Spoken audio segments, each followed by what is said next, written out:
เดืองนี้ร้อนเติบพี่น้องผีอยู่ที่โรงเบียร์นาลาดพร้าวสั่งเครื่องน้ำไหลเหลือพี่น้องสั่งเครื่องน้ำไหลเหลือให้ไหลเหลือไปส่งอยู่ที่โรงเบียร์ตอนสว่าง2 โมงกลางคืนเอิ้นว่าตอนสว่างตีสองไหลเหลือขนคิงลูกเลยพี่น้องจนได้ยุกเลิกแล้วก็ขับรถตีกลับในสว่างนั้นเนาะพี่น้องในสว่างตีสองเถื่อไปส่ง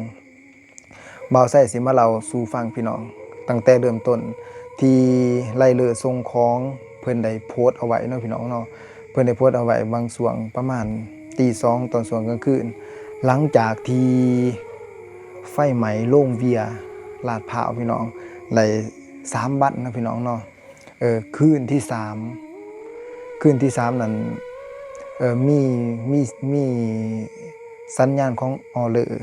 หรือว่าแจ้งเตือนออเลอร์เขาสั่งเครื่องนำไหลเลอคนหนึ่งพี่น้องหลังจากเขาสั่งเครื่องแล้วผู้ที่ช่วงประมาณ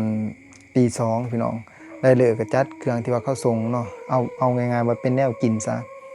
บัดนี้เขาปักหมุดอยู่ที่หาแยกลาดพร้าว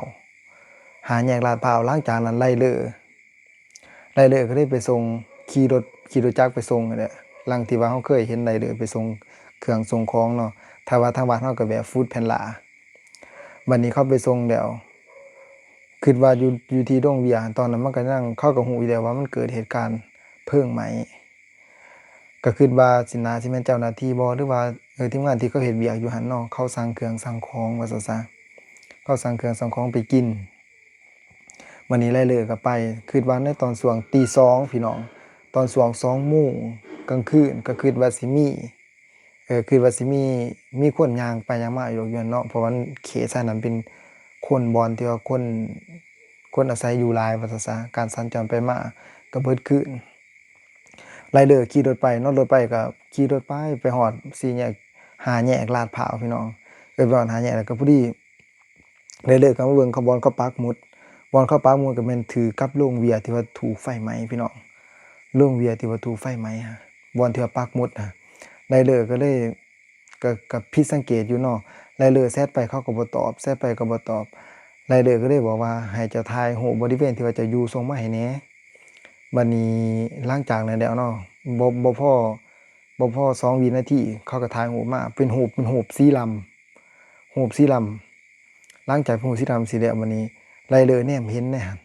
มันผัดเป็นเงาพี่น้องมันแบบเป็นเงาแบบผีว่าซั่นซะไรเดอร์ก็เลย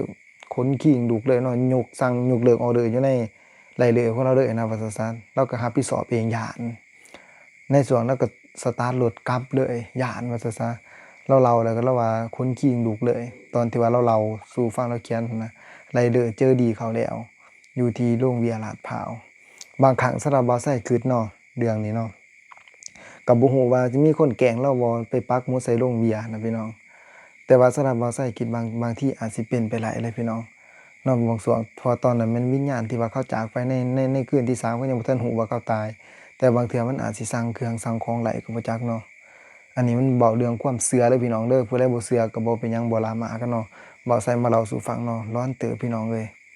ส่งรูปมาอยู่ในแชตเราเนาะเป็นรูปสีดำปึดเลยแต่มันเป็นเงาอันนี้แล้วก็มีคนเล่าอีกว่าตอนที่ว่าไรเดอยืนยันเนาะมีคนลักษณะแบบกู้ภัยในย่างกายเนาะย่างกายรถของเรากายไปเรื่อยแบบเงาผ่านไปเรื่อยนะแล้วก็ไรเดอแนมมาเบิ่งเงาเจ้าของบ่เห็นบัดนี้แฮ่งย้านคักบ่าวไส้ฟังแฮ่งขนลุกเลยพี่น้องเอ้ยนี่คือเรื่องร้อนเนาะพี่น้องเนาะก็แล้วแต่บุคคลที่ว่าเชื่อเนาะพี่น้องเนาะแต่ว่าไรเดอเห็นแท้เห็นจริงเนาะแล้วจนบ่กล้าไปส่งเครื่องอีกส่งเครื่องส่งของในช่วงอ่าค่ำคืนแบบนี้ว่าซะช่วงตีสองเนาะตอนช่วง2 โมงกลางคืนพี่น้องเจอดีเขาแล้วไรเด้อเนาะผู้ใดที่มีความคิดแนวใดเนาะเชื่อบ่เรื่องนี้ก็ฝากคอมเมนต์ได้เนาะบ่เชื่อก็คอมเมนต์ได้บ่เป็นหยังเนาะพี่น้องเนาะบ่าวไส้อ่านทุกคอมเมนต์